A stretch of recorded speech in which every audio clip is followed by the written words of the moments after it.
Sin duda, como usted bien decía en la presentación, no hay certeza de lo que está ocurriendo en Mali.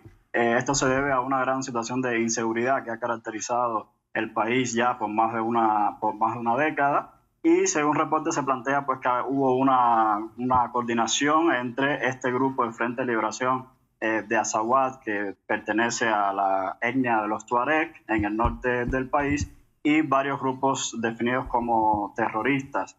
Este tipo de alianzas de alianzas entre grupos armados son muy coyunturales en el norte de Mali y siempre ha habido mucha confusión con respecto a qué está pasando, qué actores son los que están implicados, y por eso uno de los elementos que yo quisiera resaltar es siempre cuestionar un poco el concepto de terrorismo o de grupos terroristas cuando se hace referencia a lo que ocurre en el norte de Mali, porque muchas veces como no hay precisión de los ataques que se están realizando, pues lo más fácil es etiquetarlos como grupos terroristas. Sin embargo, sí hay grupos, digamos, vinculados a Al-Qaeda del Magreb Islámico y al Estado Islámico que vienen operando en Mali desde hace más de una década.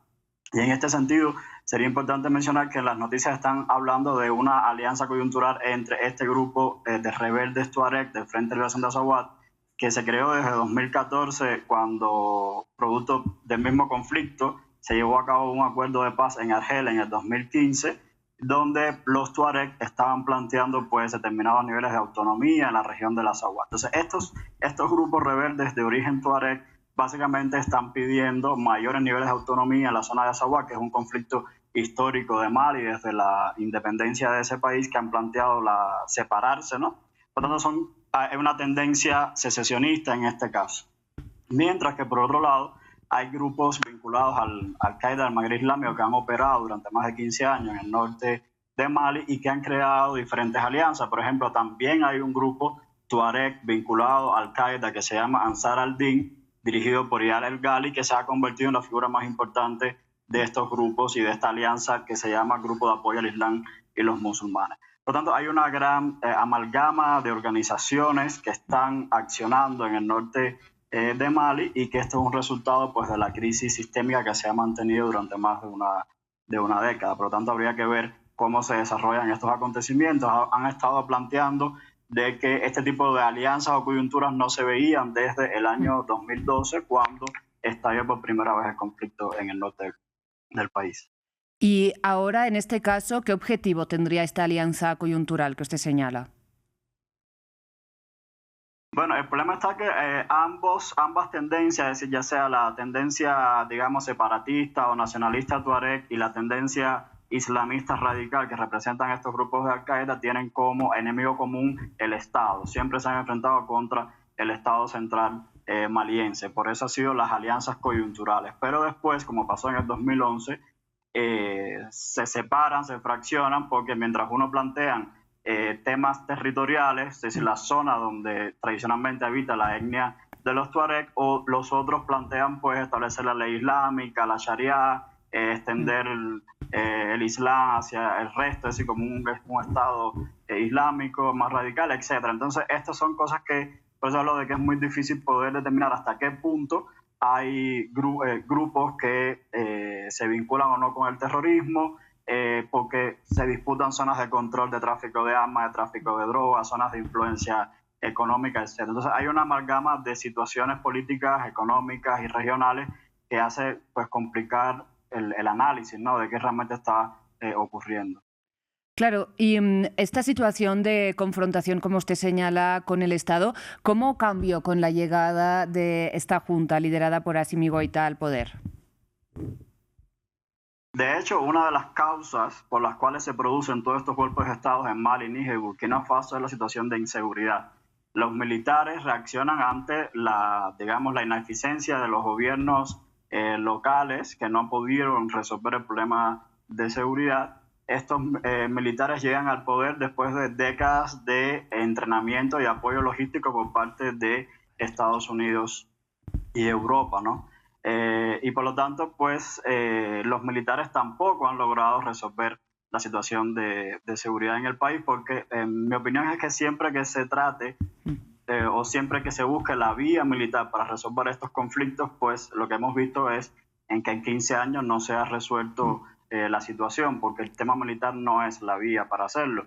Y esto nos lleva un poco también a la idea de por qué fracasaron los programas militares que tanto Francia como la Unión Europea habían desarrollado en Mali durante más de 15 años. Es decir, esa llegada al poder de estas juntas militares significa una ruptura con esos programas militares de Europa, de Occidente en sentido general, que demostraron su fracaso en cuanto a su enfoque, ¿no? Y por lo tanto, pues estamos viendo que la situación no está controlada, que estos grupos armados siguen activos, tanto los de tendencia islamista radical como los grupos rebeldes, porque hay otros grupos armados en el norte de Mali que representan a comunidades étnicas minoritarias, como por ejemplo las comunidades de minorías árabes que hay presentes también. Entonces hay una gran amalgama de organizaciones militares de diferentes tendencias políticas y con diferentes objetivos, pero todas tienen, pues por supuesto, como enemigo común al Estado, y en este caso está representado por esta junta militar que dirige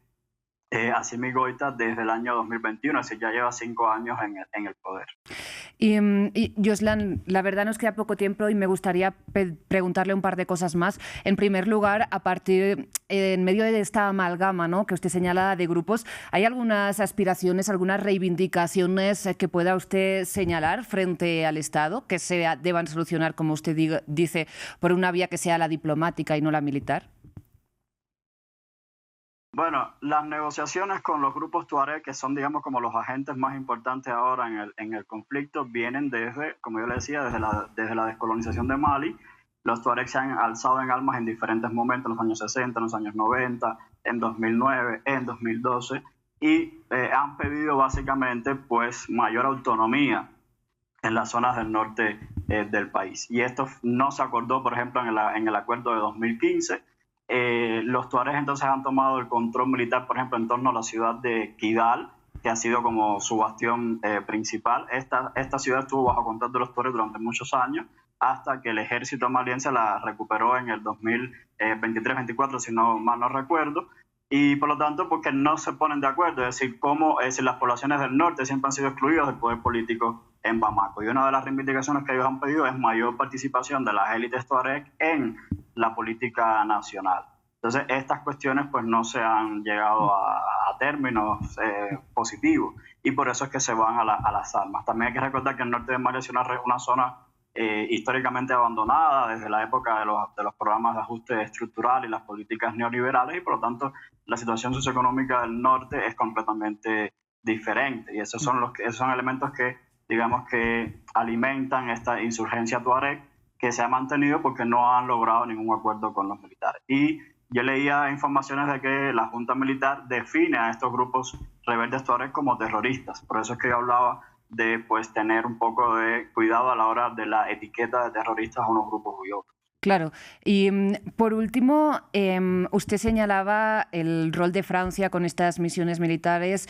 Ya fue expulsado del país precisamente en un momento de bastante, digamos, acercamiento, al menos ideológico, con Rusia, ¿no? ¿Qué papel están jugando estos actores ahora mismo?